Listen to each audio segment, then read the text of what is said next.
18वीं लोकसभा के पहले सत्र की शुरुआत सोमवार से हो चुकी है और सत्र के दूसरे दिन यानी मंगलवार को पीएम मोदी ने लोकसभा स्पीकर के उम्मीदवार का प्रस्ताव रखा।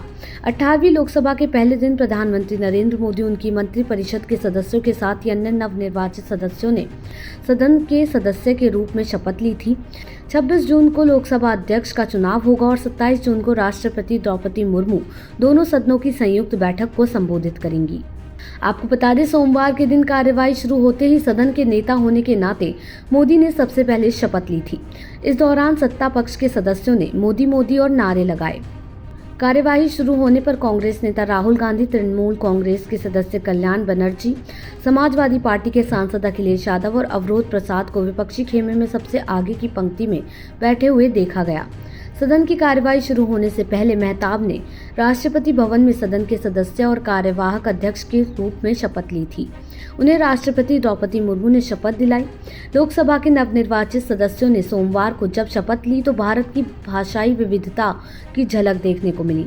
अधिकतर सदस्यों ने हिंदी में शपथ ली तो कई सदस्यों ने संस्कृत, असमिया, मैथिली, तेलुगु, कन्नड़, मलयालम तथा पंजाबी और अन्य भारतीय भाषाओं में शपथ ग्रहण की।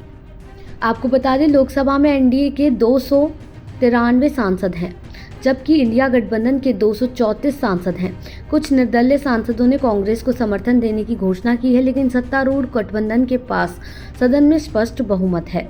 कई विपक्षी नेताओं ने कहा कि वो इस बात पर फैसला लेंगे कि उनका गठबंधन लोकसभा स्पीकर पद के लिए अपने उम्मीदवार की घोषणा करेगा या नहीं, और एनडीए के रुख के आधार पर चुनाव लड़ा जाएगा या नहीं। लोकसभा स्पीकर चुनाव के लिए विपक्षी गठबंधन इंडिया अपने विकल्पों पर विचार कर रहा है और राजनीतिक संदेश देने के इरादे से चुनावी मुकाबले की स्थिति पैदा कर सकता है। भारतीय जनता पार्टी ने लोकसभा स्पीकर पद के लिए सत्तारूढ़ राष्ट्रीय जनतांत्रिक गठबंधन के उम्मीदवार को लेकर अपने सहयोगियों के साथ विचार विमर्श शुरू कर दिया है। आपको बता दें, 18वीं लोकसभा के पहले सत्र के दूसरे दिन लोकसभा स्पीकर उम्मीदवार का प्रस्ताव रखा गया था। इसके बाद 26 जून को लोकसभा स्पीकर का चुनाव होगा। एनडीए 26 जून को निर्धारित लोकसभा स्पीकर चुनाव से एक दिन पहले मंगलवार को इस पद के लिए अपने उम्मीदवार के नाम की घोषणा कर सकता है। वहीं संसद के निचले सदन लोकसभा के नए अध्यक्ष की नियुक्ति को लेकर सियासी उठापटक जारी है। इसमें उम्मीदवारों के बीच दमदार मुकाबला देखने को मिल सकता है। 26 जून को निर्धारित अध्यक्ष चुनाव से एक दिन पहले मंगलवार को इस पद के लिए एनडीए अपने उम्मीदवार के नाम का ऐलान कर सकता है।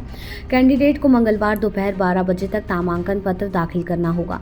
बीजेपी सांसद भर्तृहरि महताब 18वीं लोकसभा में प्रोटेम स्पीकर बने हैं। राष्ट्रपति द्रौपदी मुर्मू ने संविधान के अनुच्छेद 95(1) के तहत कटक से बीजेपी सदस्य भर्तृहरि महताब को अस्थायी अध्यक्ष नियुक्त किया है। वो लोकसभा अध्यक्ष के चुनाव तक लोकसभा के पीठासीन अधिकारी के कर्तव्यों का निर्वहन करेंगे और नए लोकसभा अध्यक्ष का चुनाव करवाएंगे। इसके साथ ही राष्ट्रपति के अभिभाषण पर धन्यवाद प्रस्ताव पर बहस 28 जून को शुरू होगी। उम्मीद है कि प्रधानमंत्री 2 या 3 जुलाई को बहस का जवाब देंगे। देश दुनिया की ऐसी ही तमाम खबरों के लिए देखते रहें सहारा समय का डिजिटल प्लेटफॉर्म समय डिजिटल।